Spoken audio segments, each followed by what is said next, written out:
All right, so getting into analyzing the deal. This is where some people get pretty hung up. They get into analysis paralysis.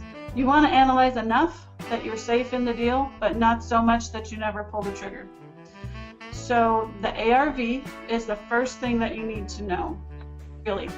If you don't get your A.R.V calculated correctly, it's going to make all the other numbers you base off of it come up with some off numbers.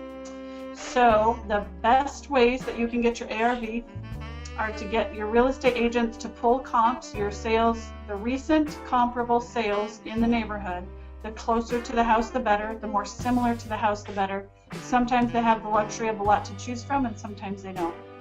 But even if they don't have a lot that are super, super similar, they know how to make the adjustments, and they tend to have software that they can use that sometimes they'll even do manual adjustments. So the combination of manual adjustments with software, and then their, I didn't say that right, automatic adjustments with software, and their manual adjustments from their experience, knowing, you know what, this house is a little bit bigger, we've got to take a little bit off for the price per the square footage. That will change, or perhaps it's a newer remodel and the condition on the software says it's about the same, but the realtor knows the one house has been remodeled more than the other one, so there can be some value credit there. So some of this is not an exact science, but that's not to scare you, that's just to let you know it's a good thing to ask your realtors or an appraiser if you're talking with one of them. What differences do they see in the houses between your subject property you're trying to get the A.R.V on and the comparable sales that they're using to determine the value off of? And then your online estimates. Now, I just want to say a caution before I even get into this section. Be very, very, very careful about doing your own estimates. Zillow and Trulia are two good examples of places where it's fun to find some good deals, and places where you can get rent estimates, general neighborhood values, great maps. I love them for their maps. But their data is not always the most accurate.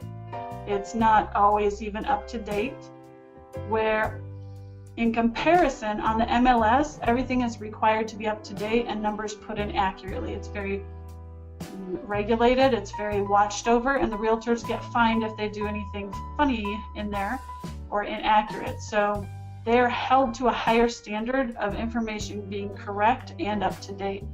Anything online, you don't have that guarantee. So if you have an account set up to the MLS of your realtor using the comps on your own, especially after you get pretty good at it, can be pretty reliable.